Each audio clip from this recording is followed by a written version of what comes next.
As a world, as a species, we've been very off kilter, incredibly off balance between the masculine and feminine energies that, as you say, course through everything, through all of creation, because much to the surprise of some humans, we're part of the cosmos. So guess what? Those balanced energies go through all of us in the same way that they go through all of creation.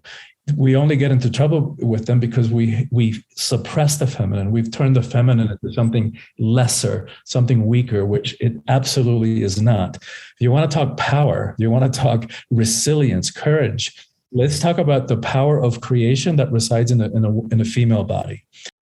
Welcome to the Cosmic Love Antenna Podcast. This podcast is meant to encourage you to connect within so you can share your light with the world. And now, here's your host, Harrison Ma. Welcome, powerful, mystical, beautiful beings, to another episode of the Cosmic Love Antenna. This is your weekly installment of your inner connection to your outer expression, where I, your host Harrison, here with the beautiful guests I get to bring on, set the intention of pulling back the layers, restricting health, alignment, and love.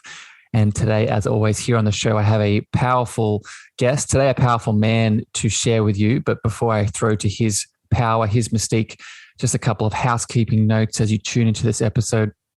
If you get a bit of guidance and some insight out of today's show, remember how you can help the show expand and reach more souls who need it is by doing a few things. Going over to Apple/Spotify, leaving your reviews and your feedback, sharing this with a beautiful friend or family member that you feel can get some insight and assistance out of these words. And remember now that you can join the Cosmic Love Antenna Facebook group, and I'd love to see you over there. But with all of that, with those foundations of this podcast, I do want to introduce the powerful man I have on the show today.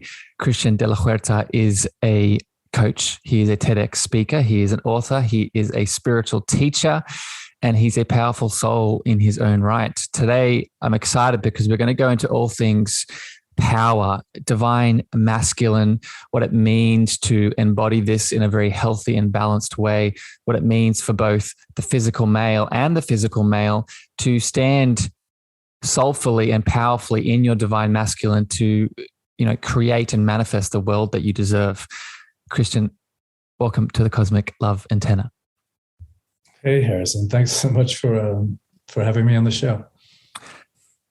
You're welcome, my friend. And we were just having a chat before this podcast, and I didn't mention it to you, but I feel pulled to say it now. And I think we're going to get into this based off the work that you do. But your energy, my friend, is very pleasant. It's very balanced. I can feel that power that you speak of, but I can also feel that feminine flow, that feminine nurturing behind the energy that you put out into the world. Have you been told that before? Yeah. Thank you. And I feel that way. I feel that balance inside. I guess it's what I call soulful power. Yeah. That it is the power of knowing who you are, who one is, who I am, and yet not needing to prove it to anybody. So yeah. Also resting in, the capacity to love. So balancing both of those. I guess, Christian, thank you for answering that. Let's start with that, because that is not an easy thing to do, I think, for a lot of people, myself included.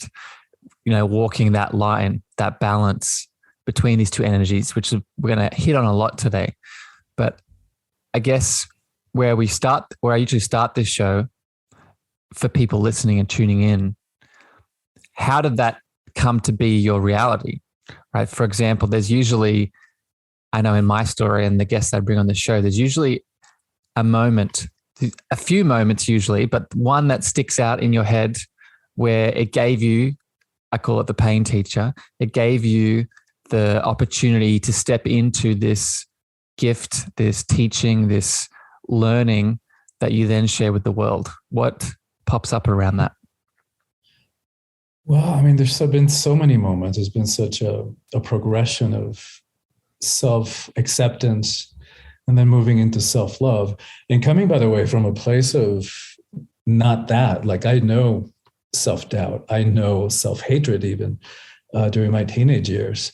So it's been quite a journey. But the good news is that flash forward to today, and no matter what happens in my life, no matter the details, the circumstances, whether a relationship works out or it doesn't, whether a project succeeds or it fails, in quotes, never ever do I question my sense of self. It's like that level of self-acceptance and self-love are just is just completely established and pretty unshakable. I guess if I were going to point to 2 points or two moments or 2 experiences or phases in my life that were instrumental, one was probably my late teens, when I first in love for the first time. And, I was raised in a very Catholic environment, a very Catholic family. And there's a part of me that is still being expressed, just in a different way, that wanted to serve God as I understood it, and wanted to serve the sacred, while I was being told by the religion in which I was raised that I was going to burn in hell for eternity, that I was an abomination in the eyes of God, because I knew that I was gay from a young age. And in fact, I was, pretty sexually active as a teenager. But from a very hidden place, in the down low, guilt-ridden, that was the reason for my struggle, for my existential struggle, trying to find a place for myself and trying to reconcile my sexuality and my spirituality. But there was a moment, so I actually went in high school, went ahead and had a meeting with the head of the novitiate, the guy who decided who got in to the Jesuits, because I went to an all-boy Jesuit high school, and who didn't. Thankfully, he was a wise man who said, well, why don't you do a couple of years of college and then we'll talk. And during that time, 3 things happened. I took a class in existentialism and philosophy class, which began a process of questioning the Catholic worldview, which is pretty much all I knew. Then I had a phase of experimentation with mind-expanding substances, which accelerated and deepened that process of questioning, but now like reality as I know it. And then I fell in love. And like I said, I'd had a lot of sex, but this time it was combined with love. It was merged. Christian, and I'll never forget.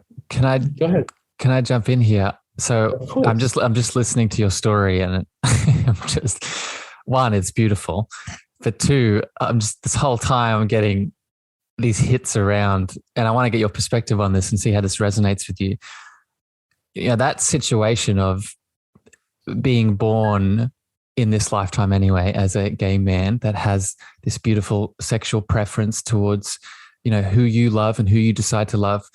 And also at the same time, being within this family dynamic of within the Catholic Church, which people listening to this podcast, you don't need to hear me repeat just how, I think there are beautiful, loving, mystical elements of every single religion, but there are a lot of man-made elements on top of those mystical elements that lead to a lot of separation, trauma, and abuse.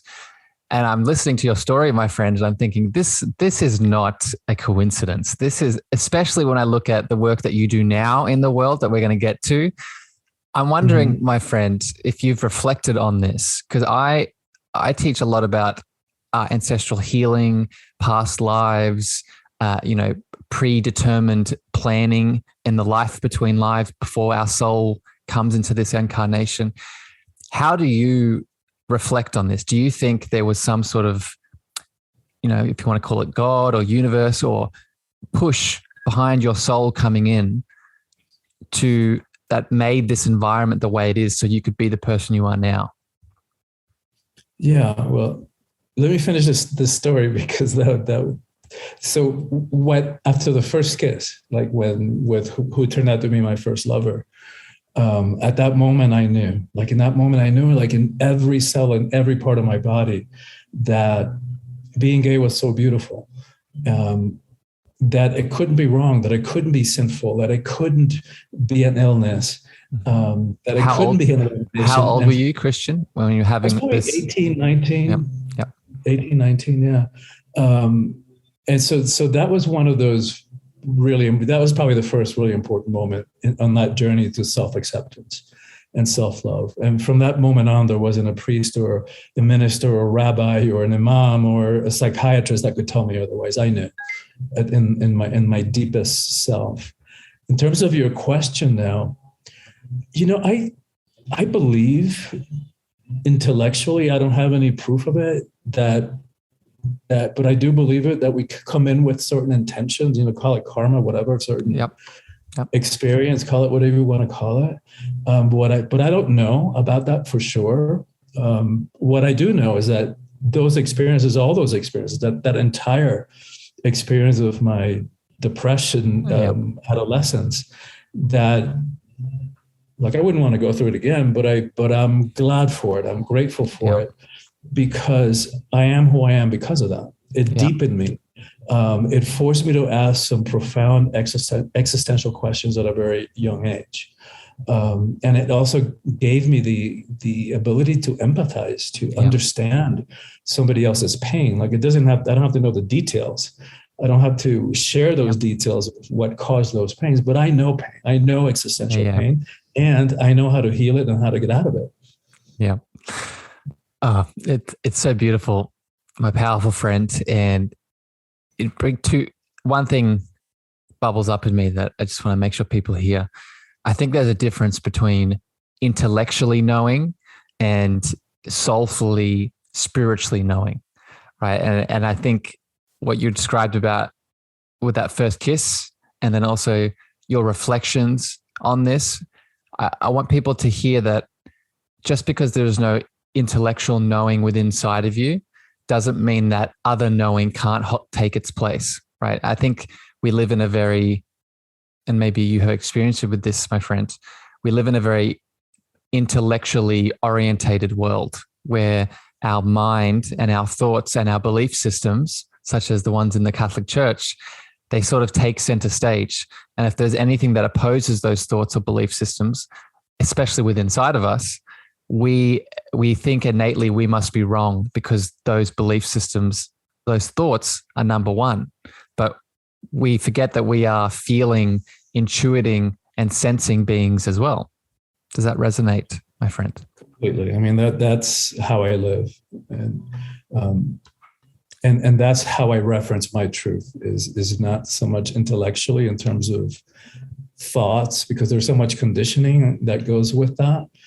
But it's by accessing that truth that's inside each one of us, and all it takes is the choice to do so, and a little bit of self-discipline to quiet that crazy ego mind, the monkey mind that drives us insane, and to access the deeper, quieter, simpler truth that are inside each and every one of us. Yeah.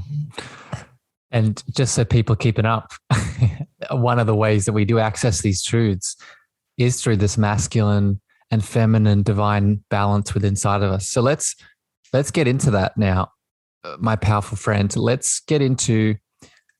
think we're a good place to start with this, and we've already been hitting on it to a degree. Define for me what you mean by soulful power. What does that mean? And we'll go deep from there. All right, so I'm gonna have to back up a little bit to get to that, because we talk about power first, because most of us have an ambivalent, and I would even say conflicted, relationship to power. Part of us wants it, part of us is afraid of it, and I think what we fear, Harrison, is that if we really stepped into our power, that if we really be all of who we are, that other people wouldn't be able to handle it, and that we might end up rejected and alone. And who wants that? I think we also fear that we might abuse power, and no wonder. All we got to do is turn on the news any given day or glance through the headlines online to witness at least one abuse of power. And then on top of that, we've been conditioned to believe that power is a bad thing, with the negative thing, with quotes like "power corrupts." And absolute power corrupts absolutely. And who wants to be corrupted? So what they didn't tell us, though, is that Lord Acton, who spoke those words, was speaking specifically about political power, not the personal power that you and I are talking about. Big difference. So the big difference. And so what happens is when you combine to that, when you add to that mix, the fact that we've also been conditioned to be afraid of the emotions, we've labeled the emotions weakness, especially as men. Little boys don't cry. So that's been really driven into us. And many faulty assumptions about that. Why don't little boys cry? Because only little girls cry, and because that's weakness. Yeah. So, I mean, a lot of assumptions about that are not true, like the feminine being weakness or the emotions being weakness. Emotions are just neutral. They're just energy like everything else in creation. So what happens when we put all that into the mix is that we end up giving away our power. We end up saying yes when inside we feel no. We end up settling for less. We end up, because we don't want to rock the boat, because we fear, we settle for an illusion of security, for a false sense of acceptance, and for crumbs of pseudo love. And so what the book talks about is, how do we step into power in a way that's not about hierarchy, control, fear, force, domination, manipulation? How do we step into power in a way that is congruent, that is a match with who we are, that doesn't require that we push anybody down, step on them, put our knee to their neck in order for us to feel powerful? Which then brings us to the conversation about the different types of power, because that's Christian, let me jump in there, because there's already so much, bubbling up around this, because it's so important for people to hear. I want to get to those different types of power, and we'll break that down in a second. But I want to take a step back to some of these limiting beliefs around power, because that in itself, a lot of people that listen to the show that have heard me speak before about this, the first step in healing, especially from a mental and emotional perspective, is bringing the unconscious to the conscious awareness, right? Bringing these unconscious programs, many of those that you just outlined, that being too much in that power as a man is, about being forceful and being dominant, or being too little is weak, all these things around boys and girls. The first step here is bringing conscious awareness to it, because if we're not bringing conscious awareness, it doesn't mean it's not there. It also means that there's probably something playing in the unconscious that's projecting into the outside world and getting our attention through our relationships, through our, dynamic with money, through our body, keeping score physically. So just before we get to the different types of power, my friend, I really want to highlight these limiting beliefs, right? So maybe give me a couple more in your experience. So you get the two ones that you gave were that fear can be too much. I mean, power can be dominant and too much. That little boys, little girls, right? If a girl is embodying her power, then she's not being feminine, she's being too manly. What are some others that you've noticed in your experience that sort of limit the expression of this? God, there's so many. And you're totally right about these subconscious drivers, because just because we're not aware of something doesn't mean because we're trying to numb it out or run away from it, doesn't mean that it goes away. It's still having an impact on running us and having an effect on our relationships and all of our lives from the subconscious. And so no wonder that Carl Jung, the psychologist, said that the process of enlightenment is having the unconscious become conscious. Yes. So there's so many of these subconscious beliefs that we're not even aware of, that we're not good enough, that there's something wrong with us, that we're too much of this, not enough of that. Not worthy, not lovable. Just stuff that none of it is real. Right? They're just misunderstandings of young minds that didn't know any better. So, for example, like so many people whose parents, the relationship didn't work out and they separated, they divorced. But to those young minds who don't understand, the complexity of human relationships, or sexuality, or how their parents were taught about relationships, and their parents before them, they didn't know what was going on in either of their minds in terms of brain biochemistry, substances, anything like that. All they know is that mommy left or daddy left. Right. And so then we personalize it. We make it about us. It's like, wow, didn't mommy love me? Doesn't daddy love me? How could they leave me? And it had nothing to do with us. It was, it was about the relationship, which we understand now from current perspective. But then the deeper one is like, what does it mean about me that mommy or daddy doesn't love me. The right? story. And that's where we get into trouble, right? That's where we reach these conclusions that, again, are not true. Like there's something wrong with me, that kind of stuff. And then those they're so intense, especially to a young mind, that we can't deal with it. So then we suppress it and we drive it into the subconscious. But again, that stuff doesn't go away. What used to be spiritual teaching, that everything is energy, now we know from quantum physics that it's true.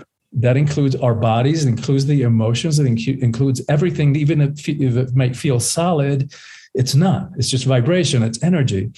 So are the emotions. So all those beliefs and those emotions that there's something wrong with us or that we're not worthy enough, they don't go away. They only fester under the surface and they get bigger and they get worse. And they're still having an impact on every single one of our relationships since that time.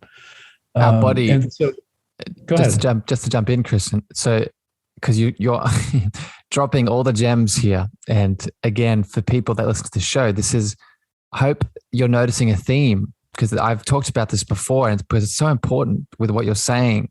We are holistic beings, right? So if something is not being expressed, like you beautifully just highlighted, through the emotional and mental world, it's going to get our attention in another way, right? In our physical world, right? As physical dis-ease, right?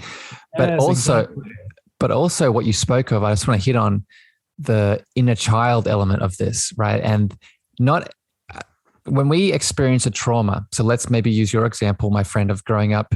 Let's say I grew up in a religious household, and based off my sexual identity that I deserve to express to the world, my religion, my culture, my family, my friends, they project onto me that it is not worthy, that I'm not enough, that should feel shameful, should feel guilty because of this choice.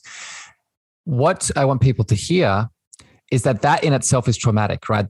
Them projecting their beliefs onto me and the feelings and emotions that are created for it, that's traumatic. But what is lasting, as you highlighted here, is the story that we told ourselves about the event, right? Is I am not worthy because of this, of what I am. I should feel rejected because of this, because of how they are seeing me. I should abandon myself because of this innate truth and power that is moving through me. So speaking of that, Christian, let's go back to the types of power here, but I want to just put this in people's minds as Christian is talking further about this. What is bubbling up for you, right? Because your unconscious, subconscious is active right now, right? So even in this conversation, you're probably getting stimulated. So use this as an opportunity to expand, right? Yeah. So, and let's highlight, in case somebody is getting triggered, let's highlight that all that stuff can be healed. Yeah. Without a doubt. Like not only from my personal experience, but from having facilitated that healing for thousands of people through in the last 30 years that I've been doing transformational work and breath work. Yeah. And breath work, I mean, that's a whole other conversation we get into, my friend. But let's go back, because I want to hear about, so you were mentioning before about the different kinds of power, the types of power. So let's go into that. I would love to hear. Good tracking, by the way. Yeah, I got you. So I think that's one of the first steps in clearing our relationship with powers, realizing that there are different types. So I think of worldly power, or I also call it ego power. So it's the way that the world relates to power. So, and what is that? Most of us relate power to people who have money, who are famous, who are high up in some kind of hierarchy, whether it's the corporate ladder or some religious institution or something. But because all those expressions of power are external, they're outside of us, they're fickle, right? They're here today, gone tomorrow. Like so many people whose companies, went belly up during the pandemic, and their identities were so connected to those jobs. So, and then, it's not a bad thing. Now they're having to reinvent themselves and rediscover who they are. And so the other kind of, so worldly power always has an agenda. It's always trying to get something for itself, is always trying to prove how big or how powerful or how rich or how fill in the blank it is. And it's hierarchical. It's about power over. So that's how it gets what it wants. It's by exerting force or manipulation and it has a very limited perception about power. It believes that it's zero sum, so that there's only a limited amount, so that your having power takes away from mine, which is another assumption. It's like, wait a minute, if I'm in my power, why would I be threatened by your being in your power? It's like, I know who I am. I know that I can handle whatever comes my way. So why would I be threatened by another powerful person? So in contrast, what I call spiritual power or soulful power, it's that deep power that's inside each and every one of us. Nobody can give it to us. Nobody can take it away. And it's humble. It has nothing to prove to anybody. It knows what it is, and it knows who we are. And so, for example, I think of a Gandhi or a Gandalf in their simple monastic robes, their sandaled feet. You would never know how much power they hold until it's needed, until it's necessary. Then get out of the way. Gandhi brought the British Empire to its knees when it was at its highest point in terms of global reach, without ever shooting a single gun or landing a single punch. Talk about power. Yeah. So I love these distinctions that you've made. And what really resonates with me, and I'll see if this connects in with this, my friend, and see if it connects to your, eloquent explanation of these two distinctions. I teach a lot about the chakra system, and I speak about something called righteous anger. And it sounds very similar to the spiritual soulful power that you're talking about. And how I define it is the anger emotion, like you beautifully talked about before, is not good or bad, but there is unbalanced states of it, right? Either the suppressed version of anger, when we hold it in and it causes liver challenges, gut challenge, all the things. The other side of the coin, where we take that anger out as rage on another person, right? We direct it towards someone and put the blame on them. But there is a medium ground of anger where we can channel that anger as the boat in which our love and truth flows through, right? So you gave the example of the pandemic. I think about over the last 2 years, all of the events that have been happening in the world, they've made me feel angry. But then as I've balanced that anger has allowed me to speak about topics that are important to me, has allowed me to speak up for people that might have needed to have a voice that didn't at that time. So this is an example of righteous anger. Do you connect, first of all, do you resonate with this, my friend? But do you connect this to your soulful power that you're talking about? Totally. So it goes back to what we're saying about the emotions. Emotions are neither good nor bad. They're just neutral. It's how we express them. Depending on how we express them, they have a good or a not so good effect. So we have a total right to feel angry. It's just an emotion. And you're right. We get into trouble with the emotions, but we suppress them. So if we suppress anger, it turns into rage. If we suppress sadness, it turns into depression. It kind of congeals, it freezes, and it turns into depression. So that's why it's so important that we learn how to feel and give ourselves permission to feel and to have our emotions rather than being had by them, because that's what happens when we suppress them. They have their way with us. Right? They turn up like you're so brilliantly pointing to.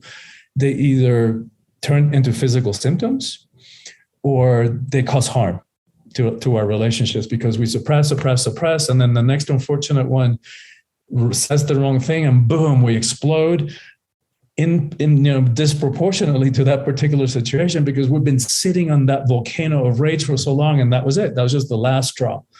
So we cause harm, sometimes irreparably, to our relationships.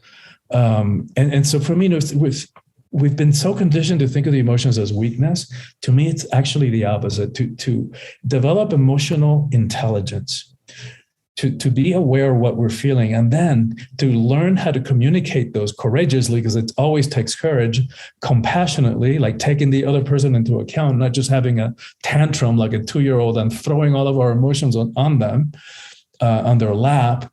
And gracefully, meaning in a way that they can be heard and received. To me, it's nothing less than mastery level stuff. Yeah. So the opposite of weakness, and very much it connects to power. Yeah. So it's beautiful. So, and this needs to be had, this conversation. This is why I wanted to have you on. I know I have a lot of female listeners on this show, and I'm going to get to that in a second here, actually. But I just want to direct this towards the men listening, is that I know in my experience, and it sounds like in your story when you're talking about your upbringing and that beautiful kiss that you had and the dynamic with your relationship, there is so much explanation and expansion within ourselves when we fully just allow ourselves to understand that we are emotional beings, we are sensitive beings, we are vulnerable beings, that when we express our emotions, not only are we never being too much, especially if we're balanced and we don't suppress things, but we're actually being more of what we are. When we channel into our emotions and allow them to move through us in the ways that they need to move through us in the moment, then we're being all that we are, right? Because we're not blocking, we're not ignoring, we're not suppressing. We're being in the moment with what needs to be expressed in the moment, right? And that's usually an emotional state. Yeah, and the important thing to remember too is that we can't suppress our emotions selectively. So if we're going around like most of us are, suppressing either anger because we're afraid of it, or suppressing sadness because we don't want to feel it, that stuff doesn't go away, right? That we're also suppressing our capacity to feel joy. Yeah. And so it's really important that we learn, like we become like for me, if you would have asked me 30 years ago, and by the way, my dad was a psychiatrist who was also clueless about his own emotions. He was a great psychiatrist because I know people who used to work with him and whom he really helped, but with his own emotions, clueless. And if you would have asked me 30 years ago what I was feeling, I had no idea.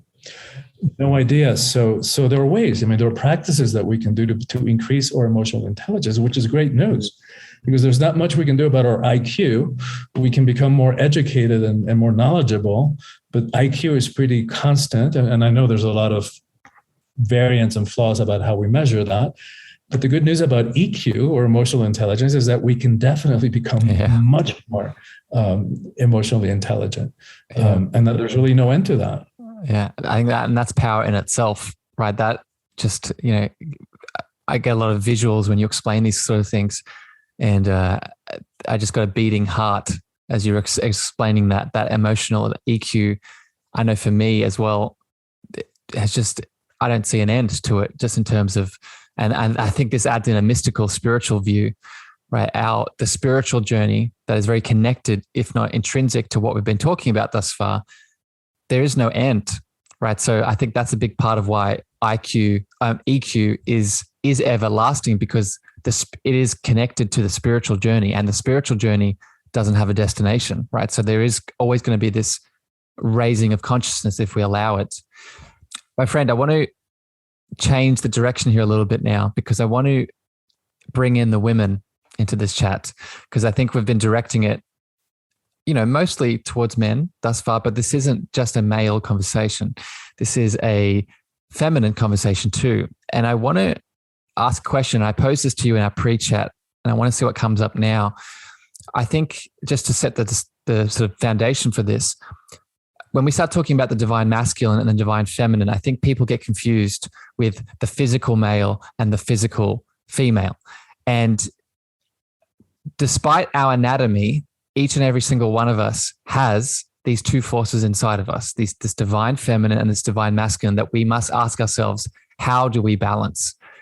My question for you, my friend, is within the physical female body, if there is females listening to this episode, is there a difference between how this soulful power that you've been talking about, or the divine masculine, should be expressed, right? Is there something to be mindful for that is different, in your opinion? Well, let me back up a little bit and talk about the masculine and the feminine, because I think, the book is for everybody. We all struggle with issues around power, but it has a particular message around women's empowerment. And that's because I believe that the empowerment of women is the single most important thing that needs to happen in the world. It's not to idealize women. It's not to put women up on a pedestal. Women also abuse power. But as a world, as a species, we've been very off kilter, incredibly off balance between the masculine and feminine energies that, as you say, course through everything, through all of creation, because much to the surprise of some humans, we're part of the cosmos. So guess what? Those balanced energies go through all of us in the same way that they go through all of creation. We only get into trouble with them because we suppress the feminine. We've turned the feminine into something lesser, something weaker, which it absolutely is not. If you want to talk power, you want to talk resilience, courage, let's talk about the power of creation that resides in a female body. And there's a really funny story that, and I don't know if it's true, but I read somewhere that Betty White, the comedian who passed a few months ago, the story goes something like she was in one of those group celebrity interviews and somebody said something about having balls. And she goes, wait a minute, where do we get this connection between courage and strength and having balls? Because you thump those little things and that guy collapses. He bends over in severe pain. You want to talk courage? You want to talk strength? Let's talk vaginas. Those things take a pounding. So my belief is that when women are in 50% of power, because we don't want to go back to a matriarchal system, what we need is balance, both in the world, and it has to begin within each one of us. And so when women are in 50% of power in this world, I believe we're going to have a very different relationship to war and poverty and hunger, how we treat the environment, education, social justice, etc., to all of it. And so for me, that is a strategic thing. What is the one thing that we could focus on that will then impact all the challenges that we're facing as a world, as a species? And that's what I land on.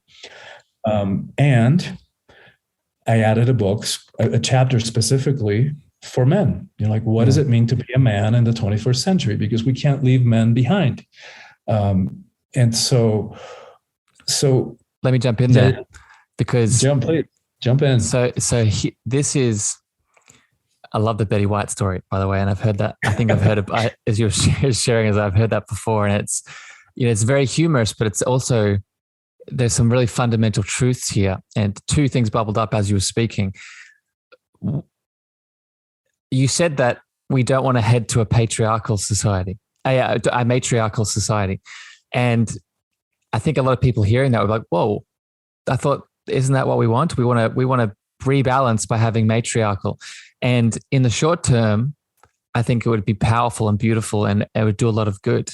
But in the long term, it would do the same thing as being in a long-term patriarchal society, right? There needs to be balance between these two forces that are within inside of us. So instead of going all the way to the extreme and then waiting for the end to hit, let's just start with the balance. Let's start with both sides equally expressed.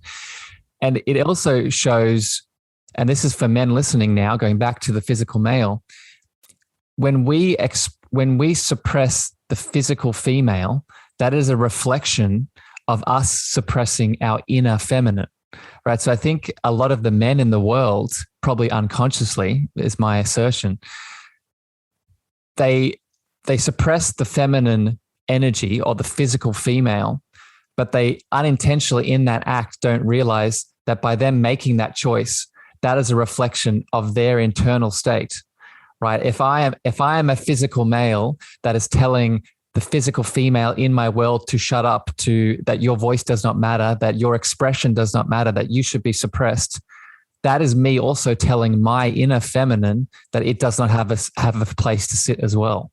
So I want everyone to hear that everything is a reflection. Does that make sense, my friend? Absolutely. And let's talk about the price that we pay for that. Yeah. Because without minimizing, the oppression of women over the last several thousand years of patriarchy, which is still running rampant in this world. We're not nowhere near close to being 50-50 in terms of the balance of power between the masculine and the feminine. But men also pay a price for that. So let's look at a couple of statistics. In the US, where I'm based, women outlive men by 5 years, globally by 7 years.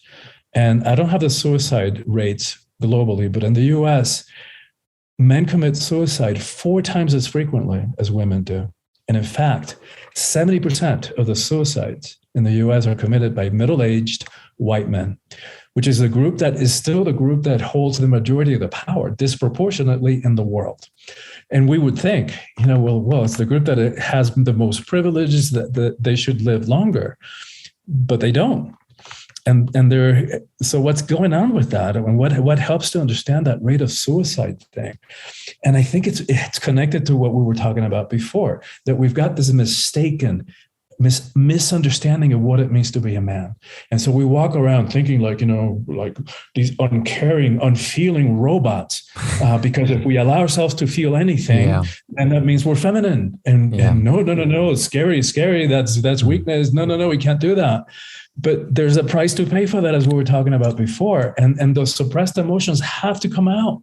Yeah. And if they don't come out disproportionately, like rage and causing harm, like we were talking about, the only other way they come out is showing up as bodily symptoms, cancer, heart attacks, ulcer. And I think that's the part that's related to the longevity issue. Yeah.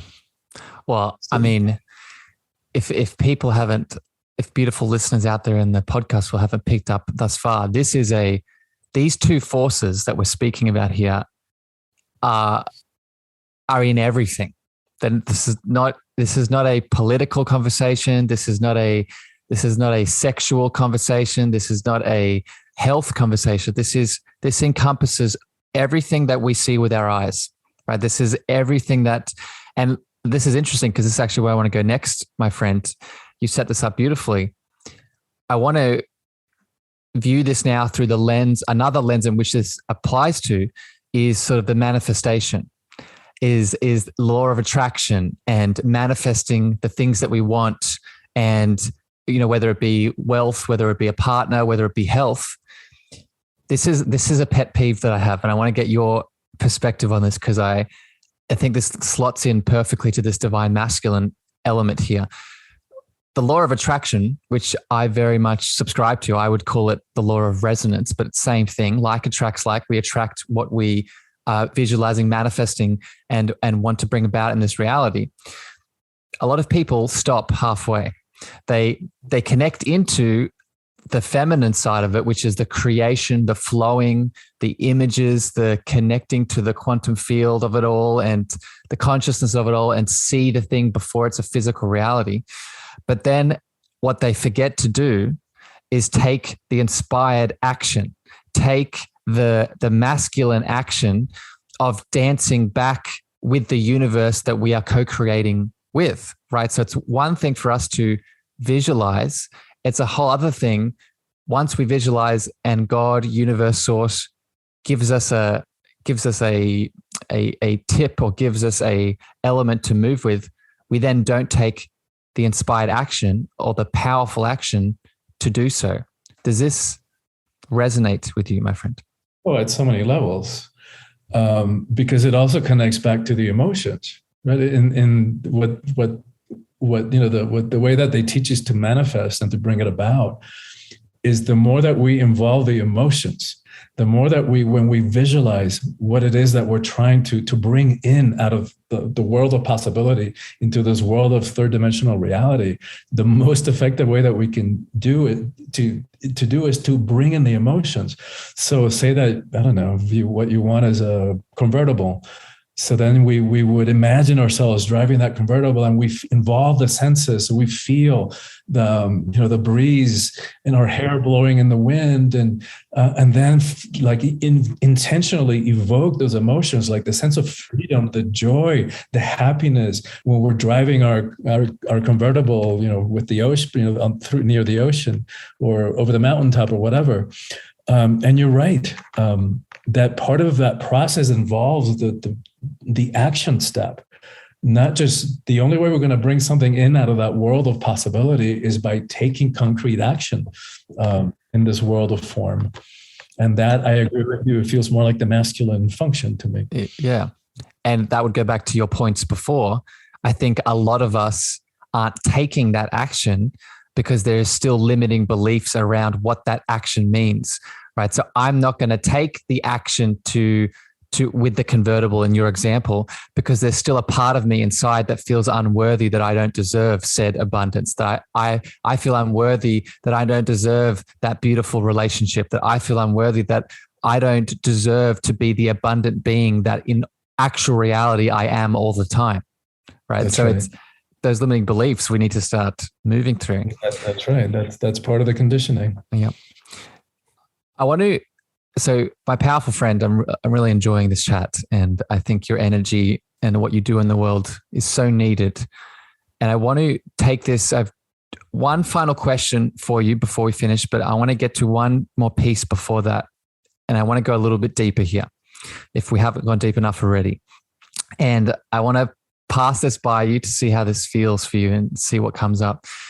One of my mentors teaches around the idea that what we are is expressions of love, right? So God, source, divine, Allah, whatever your name is for that higher power, the thing that they all have in common is that they are made of love. And we are expressions of that oneness. We are made of love. And what we're here to do is for love to experience itself. So me and you right now, we're making love together because we're having an experience of experiencing each other. Sure. What love is defined as is the flow of energy and information, right? As you pointed out before, we live in a universe where everything is energy. So love is the flow of energy and information. The flow is the divine feminine, right? The flow is the creative element, the expansive element that we tap into.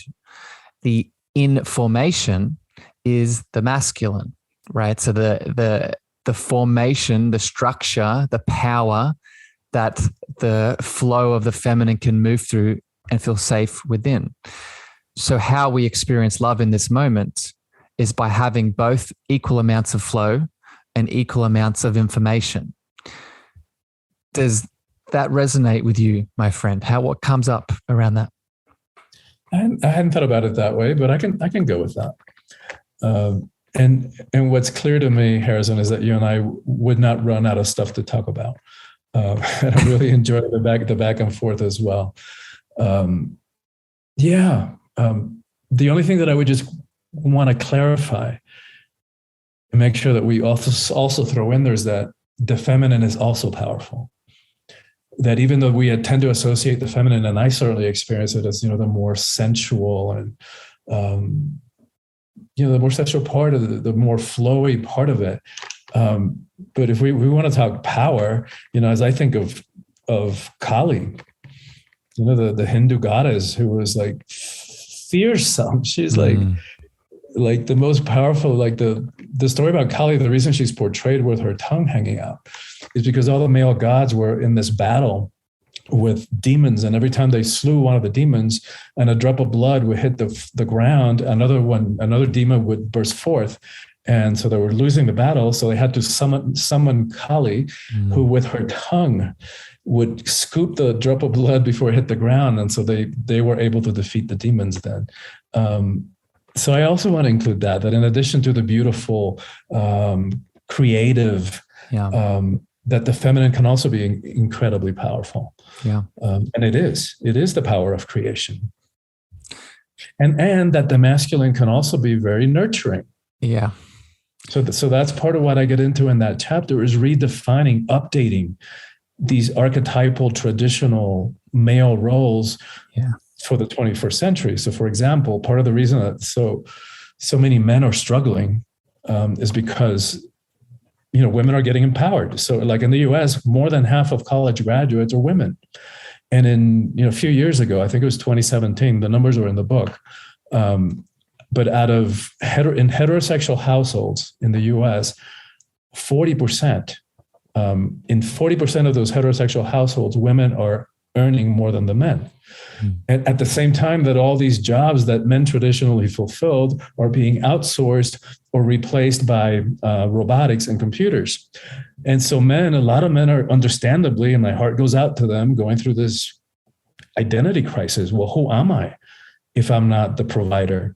But what a limited way of thinking about yourself as a man. Like is really, are we going to define our masculinity by the size of our paycheck?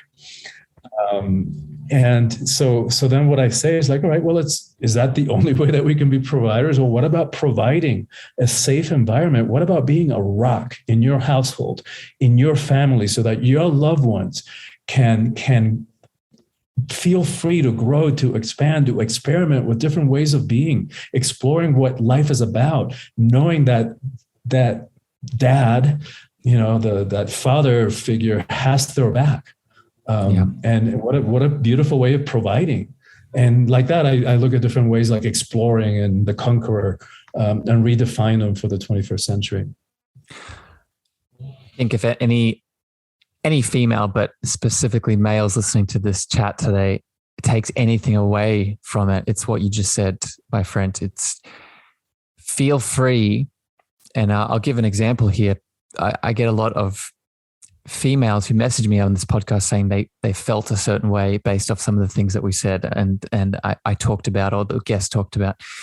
And I think that's powerful, but I would encourage the men to do the same too, right? It goes to what you're saying. We need to be able to move beyond not just the archetypes, not just the beliefs, but everything that is outside of us that's telling us how we should or shouldn't be, right? There is a voice, there is an energy, there is a force, whether it's the feminine, whether it's the masculine, whether it's love, whether it's God, inside of you that is speaking, right? And your first job is to listen, right? Is to move beyond all the external elements that you were just speaking of, my friend, and have an open conversation with yourself and take a step from there, right? What does that look like beyond the parameters, right? Beyond the conditioning, beyond the government, beyond the culture, beyond the religion, beyond the family, the friends. What does that pure expression of you look like? And if it is fitting into the powerful masculine role or the feminine powerful role or whatever we've talked about today, if it's coming from you, it's correct, right? And from there, we can add the layers on top that we wish. Yes. Preach, brother, preach. My friend, I have one more final question for you. But before I get to that, if the beautiful souls that have tuned into this conversation thus far have connected to the work that you're doing, the expression that you've shared around this powerful, soulful power, what can people do? I know you have your beautiful book that you're promoting. You're a coach. What do you want to offer my audience? Well, yeah, in terms of how to reach me, in terms of how to find out about the book, Awakening the Soul of Power, you can get it at your local bookstore, or you can order it there, or you can get it on Amazon.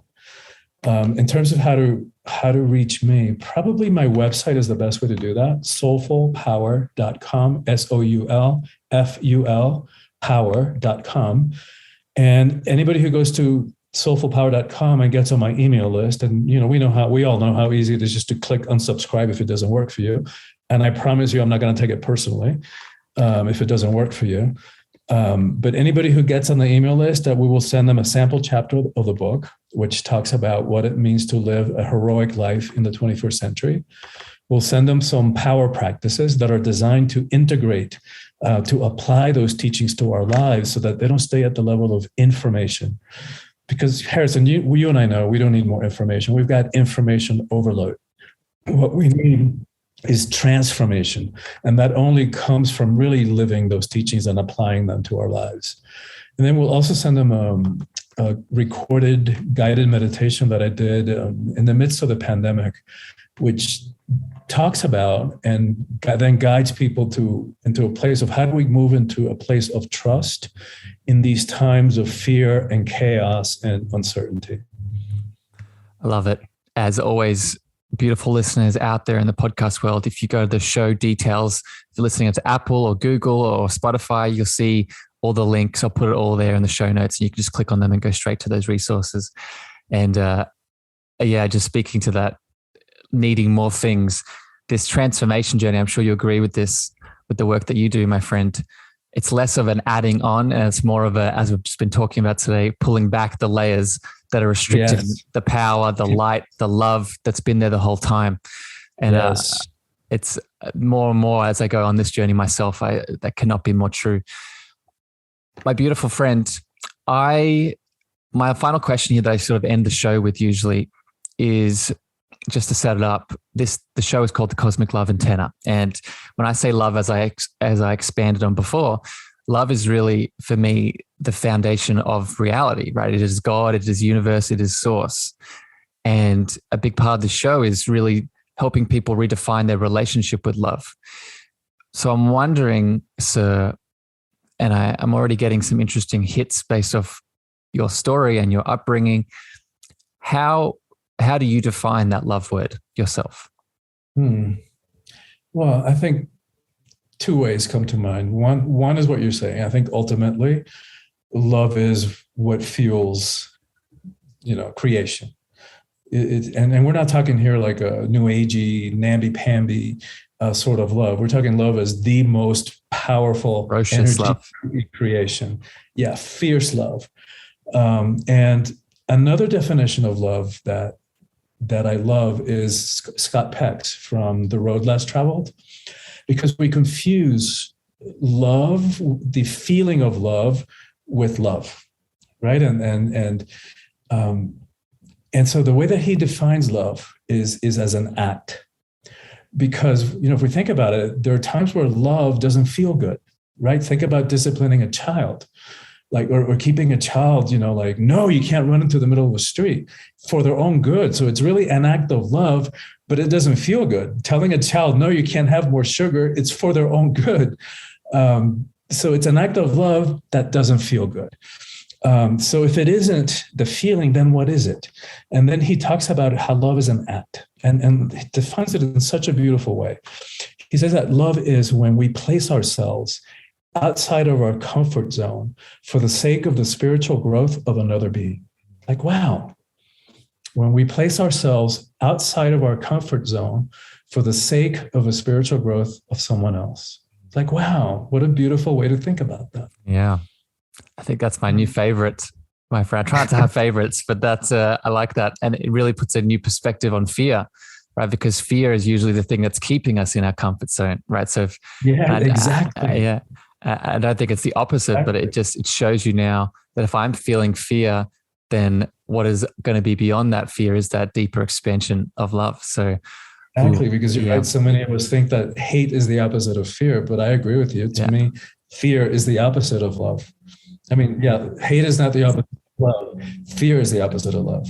Yeah, and you could take it deeper here. What does fear usually cause? Fear usually causes separation. Causes separation either with someone else or a part of ourselves. And if we're in love, we're in experience with someone when we're coming closer. So it's, that sounds like a whole other podcast we could do, my friend. But you and I are just getting started, I think. I feel it, my friend. And I love you very much. Thank you for spending time with me today. Thank you for sharing your wisdom and guidance with everyone listening. Beautiful podcast listeners out there in the podcast world. Thank you for giving us your ears, your time, your attention today. I hope you got some value. Remember, if you did, share this episode far and wide with people in your world that can take use of this soulful power. But until next time here on the show, we both love you very much and we wish you a wonderful evening, morning, and afternoon. And we'll catch you next time. Bye, everyone. Thank you for listening to the Cosmic Love Antenna podcast. We hope you enjoyed. Be sure to follow Harrison on Instagram, Twitter, and Clubhouse at Harrison Ma. That's Harrison, MEAGHER.